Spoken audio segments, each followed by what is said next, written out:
Welcome to Alaska Weather, a production of Alaska Public Media and the National Weather Service, Alaska Region.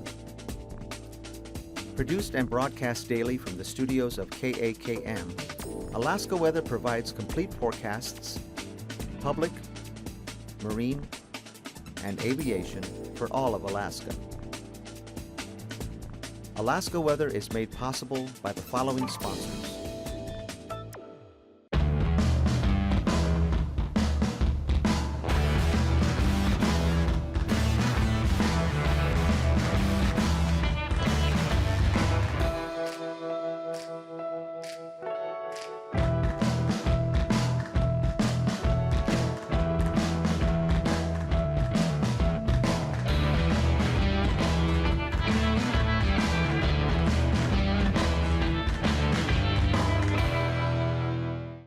If you're interested in serving on your local Federal Subsistence Regional Advisory Council, the deadline to apply is Friday, February 3rd. Email subsistence@fws.gov for more information.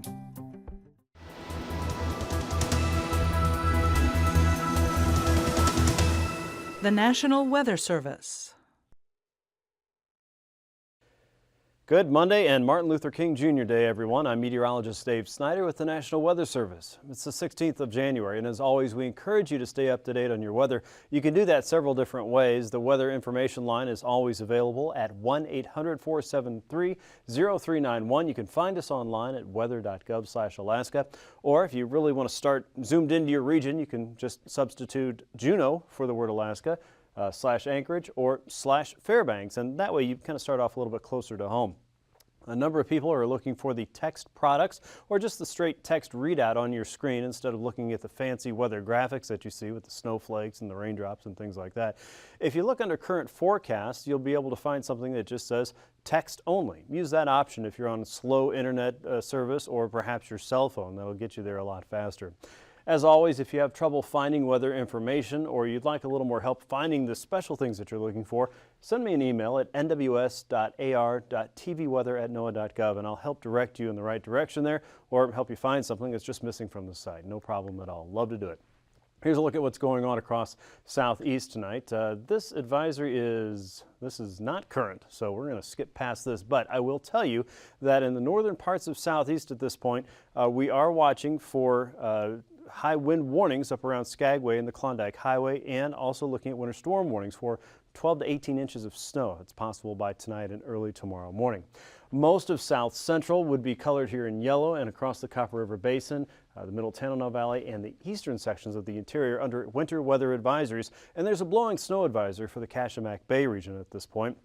That for poor visibility, that will continue through tonight. And the winter weather advisory, including the Matanuska Valley, as well as the Glen Highway corridor and into the Copper River Basin, as well as parts of the Fairbanks region, looking for about 5 to 9 inches of snow in total. Most of the snow, again, will be east of Fairbanks. And again, this is not current as well, so pardon the graphics here for just a few minutes, but generally east of Fairbanks and west of Tok are looking at the most amount of snow. Now up north, a wind chill advisory is posted for the Brooks Range. Those wind chill values will drop from 50 to 55 below tonight and through tomorrow. West winds are not all that strong. However, temperatures are very low, anywhere from 20 to 30 below. So just a little bit of a push from that wind could rapidly freeze flesh.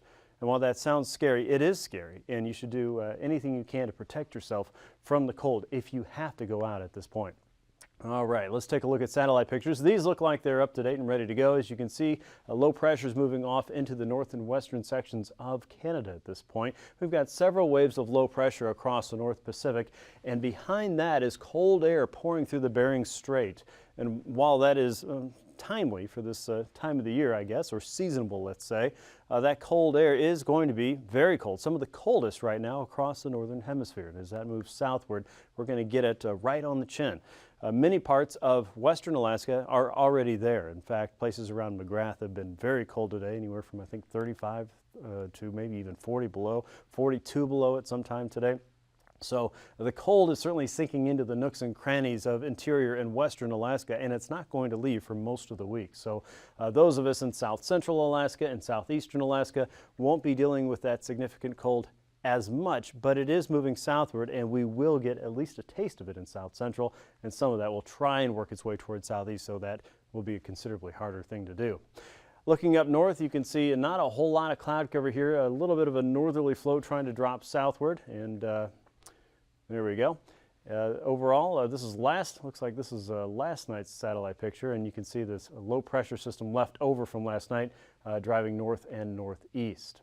Out across the west, well, let's see, there we go. We're having a good time now. Northerlies will continue working its way through the Bering Strait and towards St. Lawrence Island. And the thing to point out there is when we talk about our ice coverage in a little while, there's still an area of sea ice-free waters here just south of the Bering Strait. The northerly flow coming through the strait, remember that's very cold air, over very cold water, but still open water, has created some problems for the town of Sabunga, and they're experiencing some power problems there. So if you know anybody there, I'll be thinking about them as they will be dealing with the cold and certainly a continued risk from snow, wind, cold, and freezing spray again on those power lines. This is a look at last night's weather map, so let's go ahead and skip forward to tonight and tomorrow. Okay, a lot of these seem to be out of date, unfortunately. As we look forward to the next couple days, low pressure will continue working its way northward, and here's what we were seeing today. Most of the central and eastern interior, we're looking at considerable snow that continued up around the western parts of the Kenai Peninsula. Kachemak Bay again was looking at some gusty winds all the way into the eastern sections of the interior and generally west of the Toke Cutoff around the Fairbanks region and northward, looking at continued snow at least through midnight tonight, where winter weather advisories were in effect. Rain was falling across a good chunk of southeastern Alaska today. Wind across the Klondike Highway there, creating poor visibility, and blizzard conditions were verified around the Thompson Pass region. A significant amount of snow there just in the last couple days. We'll continue to see unsettled weather across the Bering Sea and the Aleutians, but by and large, most of the activity will be showery in nature between Nome and St. Lawrence Island, for example. Conditions for flying will go up and down.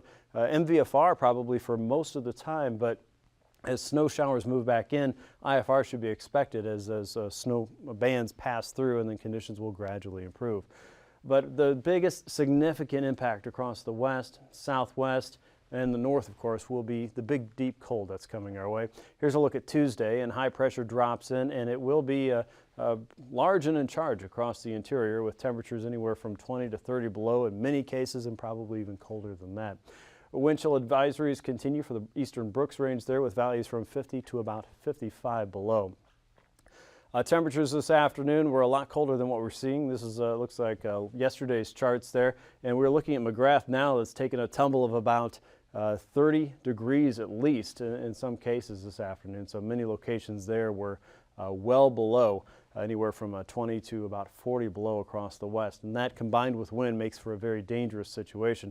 Temperatures across southeast were fairly mild though, 30s and 40s there. For south central, temps were hovering in the teens and 20s in most locations. A look northward again, these are old values, but we were talking about temps that were about 20 to 35 degrees below. Out across the west, 5 to 15 below. Across parts of the Seward Peninsula. We're still looking at temperatures that are in positive territory for St. Lawrence Island, but again with the wind, it will only go colder there, probably from 0 to about 10 below as we go into the next couple days there. For the Aleutians and the Alaska Peninsula, look for those changes to slowly work your way. Temperatures as we go into tomorrow, I apologize. All right, this one looks like it's ready to go for tomorrow. High temperatures there tomorrow in the single digits across south central, up to 20 around Kodiak Island, single digits around Glen Allen. As you get into southeastern Alaska, 30s and 40s, so fairly mild there. The main storm track is still well to the south, and that's going to allow at least some warmer air to work its way back in here. However, it is going to keep precipitation angled right towards southeastern Alaska with several waves of opportunity for rain and snow in the coming days. First, we're dealing with the wind up around the Klondike Highway and Skagway area right now. In the interior, 10 to 30 below across middle parts of the Tanana Valley, out west toward the Koyukuk Valley and the Kobuk and Noatak Valleys, also looking at some significant cold there.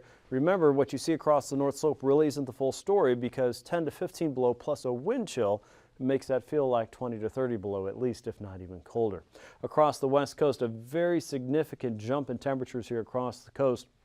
where you still have open water. Temps are in the teens, even 20s around St. Paul and St. George. But once you get away from that water and into that snow-covered ground in many cases, you're looking at high temperatures that are closer to 20 to 30 below. You can see Galena here, McGrath at 26 below, the Alaska Peninsula all the way down to about Pilot Point and almost Port Huyden.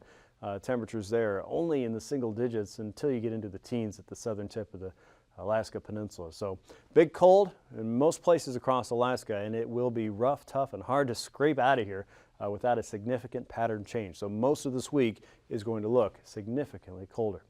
All right, here's a look at tomorrow morning, and IFR conditions are expected across most of the middle and northern interior, all the way up to the north slope. So Kaktovik, all the way out across the Brooks Range and westward through the Anaktuvik and Adigan Pass regions, all the way through the Middle Tanana Valley, all the way down to the summits of the Alaska Range around Denali and Healy and eastward toward Eagle, and just about southward toward Tok is where you start to see some improvements here as you get out toward Mentasta Pass. IFR conditions across the northern Gulf Coast around Valdez and Thompson Pass, all the way out toward Yakutat. And then the outer coast of southeast, looking at some MVFR conditions there with IFR across some of the higher terrain, including, though, looks like the Klondike Highway region out towards St. Matthew Island and the northern side of St. Lawrence Island. IFR in the morning, and again, that probably won't change a whole lot as we go through the afternoon. Any time that we have snow working its way across St. Lawrence Island from north to south, that's probably going to drop visibility down toward IFR. Anaktuvik and Adigan Pass, expect to see IFR conditions through most of the day. Lake Clark and Merrill Pass looking to be VFR, significantly colder on the western side. Same goes for Rainy Pass. Windy Pass, probably looking at some improving conditions there through Isabel Pass as well. Mentasta Pass, we expect to see MVFR. IFR, those not very far away, so watch the weather through Mentasta. Tanita Pass, looking for some improvement throughout the day here. I think this is an old chart. And Portage Pass, also looking for some improvement there. Chilkoot and White Pass, looking through improvement for most of the day. Your freezing levels, obviously that cold is dropping southward. The surface freezing line is dropping south. With that, 2, 4, and 6,000 foot freezing lines aloft across the central and southern parts of southeastern Alaska.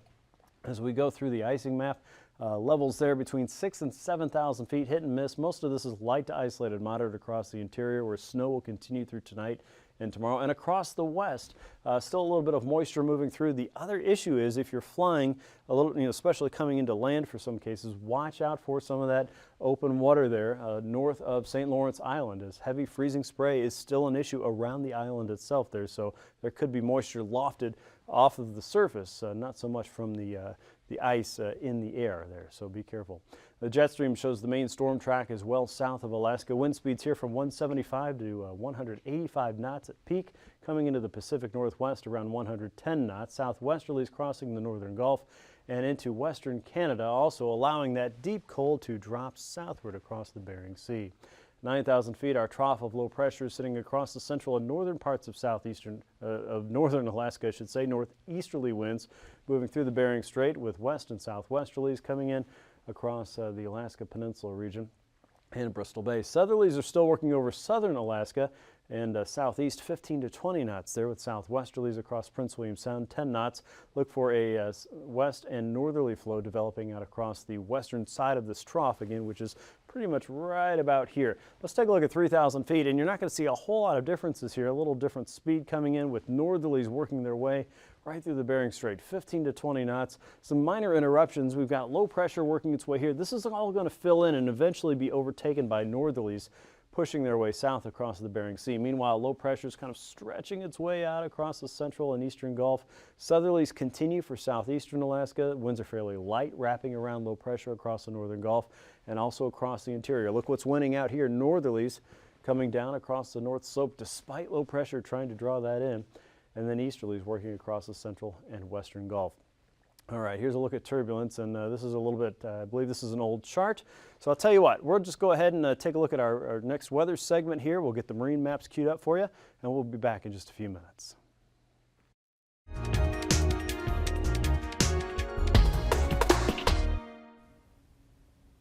Good evening, I'm Harry Keeling, and on behalf of the Alaskan Aviation Safety Foundation and Alaska Public Media, welcome to Hangar Flying.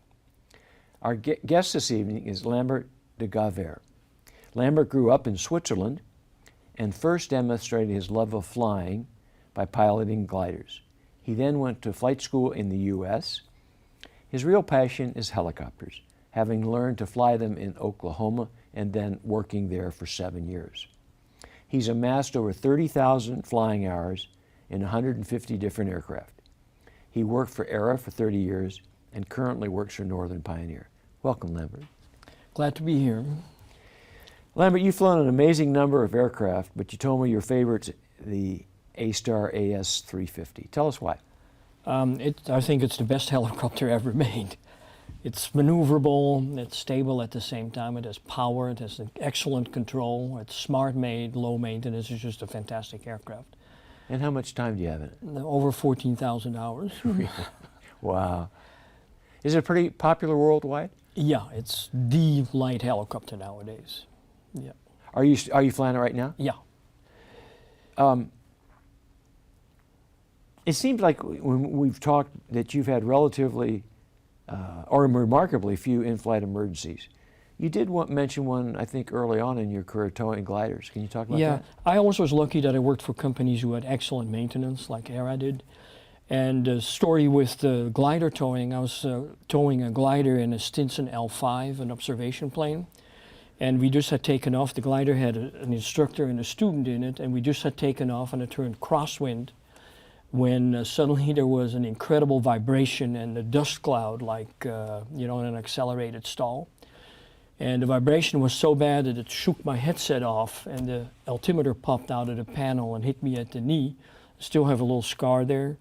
And I dumped the cable and instinctively pulled the mixture because I knew it was engine related. The sailplane dumped the cable too and landed downwind on the runway. I turned, and this happened faster than I can tell now. There was a little open field, so I made it and side slipped it in and landed. It was pretty bumpy. And while I was on the ground, I thought what exactly had happened. And I look around, and there's fuel streaming out of the wings. So I got out and walked around, still not have an idea what was going on. And then when I saw the propeller, I knew what had happened, and 16 inches had come off of the propeller. Was it wooden? It was a metal propeller. Uh-huh. So it must have been oversped before, or maybe had a ground strike or whatever. I don't know. We never found out. What would you estimate your altitude was when it first happened? Maybe 600 feet or so. It happened pretty fast. Well, from the glider pilot's perspective, that's why they practice those low altitude simulated rope breaks, right? Right, and we always fly in a certain pattern that in case there is a loss of power or the rope break happens, the sailplane can turn around and land downwind or make a kind of a teardrop. So you mentioned to me that you might have had another or more than one emergency in helicopter. Anything you want to talk about? Yeah, I was once towing a cable for a power line company and across a canyon, and there were these spans, and I was going to connect this cable, and then once they had the cable, they want to pull the real cable over. So I'm pulling this cable with a side hook, and on back of a truck was a drum, and there was a guy supposed to be on this drum with a brake to hold the tension, but he didn't do that. So there was this jerk, and then suddenly it would be tight again, and then more. Oh. So I should have, in retrospect, immediately said then we're not going to do this anymore.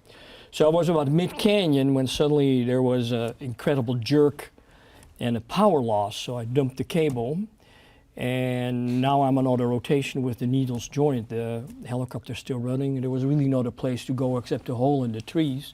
So I auto rotated in that, and there was a little road. So I flared and set the helicopter down, and the road was pretty steep, so I was afraid it would tip over backwards, but it didn't.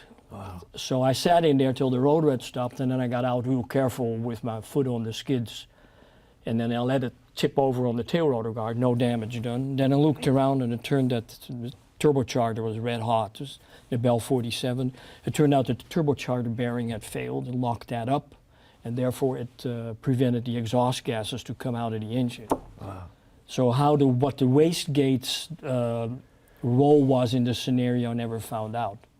Then when I got out, I turned the blade because it looked terribly tight in there, and I had about this much rotor clearance on each side, so the aviation gods were with me that day. Well, certainly a little luck, but sounds like a lot of skill to me. I think more luck than skill. Well, whatever. Lambert, we are about to run out of time, and what I'd like to do, because I want to talk a little bit about flying in Europe, I want to talk about the FAA, and some of your experience as a flight instructor.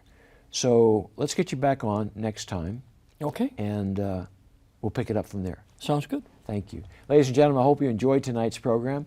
Please check out our website, aasfonline.org, or like us on Facebook. And until next time, tune back in to hear some pretty interesting stories from Lambert. Until next time, fly safe.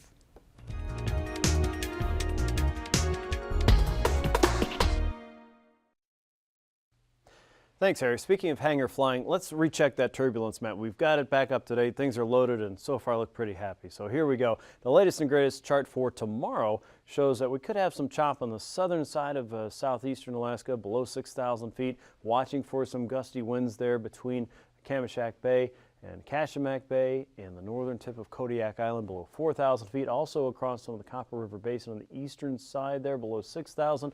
Western Brooks Range through the Bering Strait below 4,000 feet there, and also across some of the central Aleutians below 4,000 feet. Let's get into your marine area. We're talking about the sea ice edge here in that open water north of St. Lawrence Island. This is where that is analyzed today. Didn't get a great look at it from our sea ice team there because of the satellite picture, but not a great picture, but they still think there's plenty of open water there north of Gamble to Savunga, and with north winds, that's picking up moisture here and creating heavy freezing spray in the marine area. And of course, some of that has reached its way into Savunga there, creating some power disruptions. So that's what we know tonight.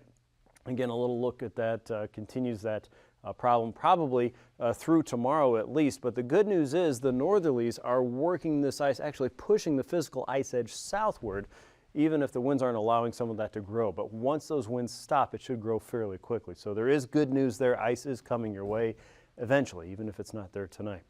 Northerlies are working their way through southeastern Alaska at about 10 to 20 across the inside waters, 4-foot seas on the south side, 3-foot seas out of the Lynn Canal, and 14 to 16-foot seas across the outer coast with winds at 10 to 25, generally northerly tomorrow. And you can see a little bit of a change. Southerlies kick back in, 35 to 40 across southern southeast, outside and inside, 25 knots across the Lynn Canal tomorrow, Wednesday, 5-foot seas, and northwesterlies across the northern outer coast, 8 to 10 there as we get into 25 to 30 knot winds there for your Wednesday. Across south central, still looking at freezing spray across the open waters of the Cook Inlet. There's ice again all the way across the northern part of the Cook Inlet, of course. 5 to 10 foot seas as you get down toward the western end of the Barren Islands, northwesterlies cutting through there at 30 knots. 8 to 11 foot seas across most of the western Gulf. The northern Gulf, you're looking at 14 to 15 foot seas, and northwesterlies inside of Prince William Sound. 15 knots with a 2-foot sea there, becoming 20 knots with 3-foot seas. 8 to 11 foot seas across the north and western Gulf for Wednesday. Winds become a little more light and variable across the northern Gulf, but we're still holding on to the north and westerlies coming through the southern end of Cook Inlet into the Shelikof Strait region, 20 knots with a 4-foot sea there. 9-foot seas west of the Barrens on Wednesday. Inside Bristol Bay, 20 knots from the north and east, 3-foot seas with freezing spray in the area, 15 knots with a 5-foot sea down the Bering Sea coast. Northerlies on the Pacific side, 20 to 25 with 6 to 7-foot seas becoming northwesterly, 25, 11-foot seas from Castle Cape to Chignik, and easterlies inside of Bristol Bay on Wednesday, 15 knots with a 3-foot sea, 4-foot seas as you head down the coast there Wednesday afternoon.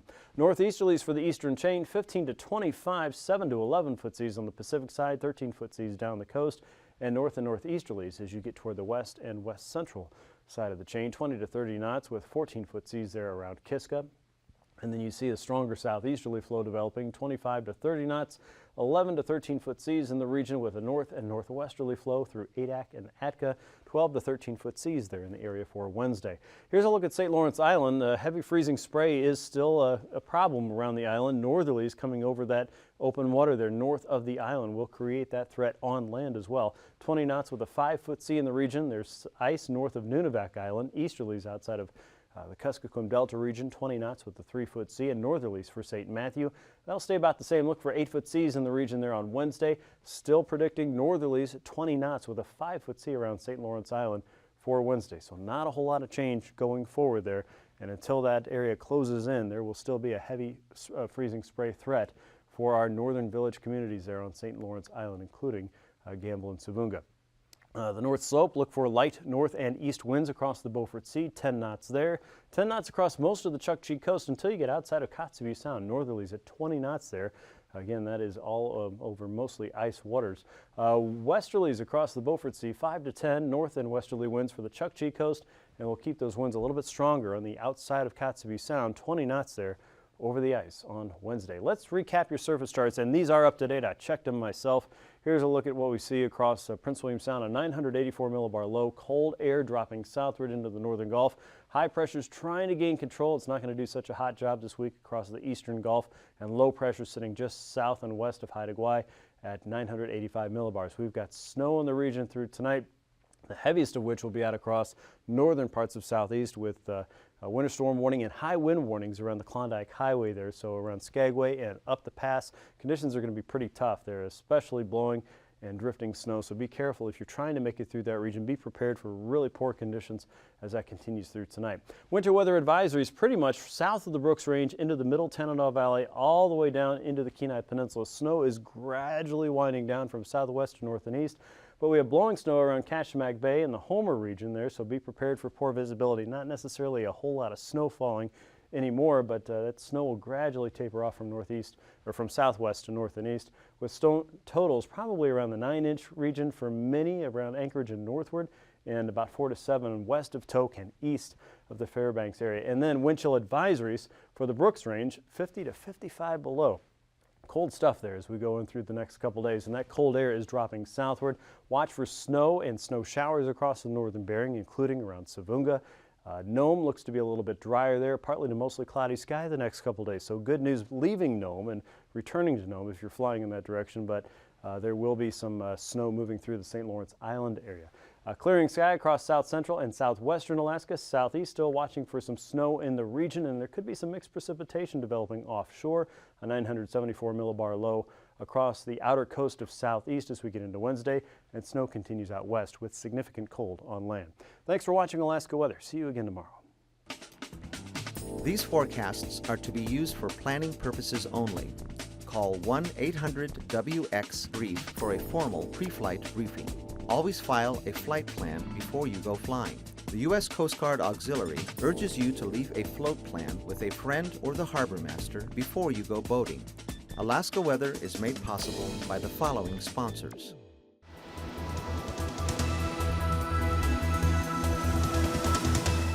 The National Weather Service. If you're interested in serving on your local Federal Subsistence Regional Advisory Council, the deadline to apply is Friday, February 3rd. Call 1-800-478-1456 for more information.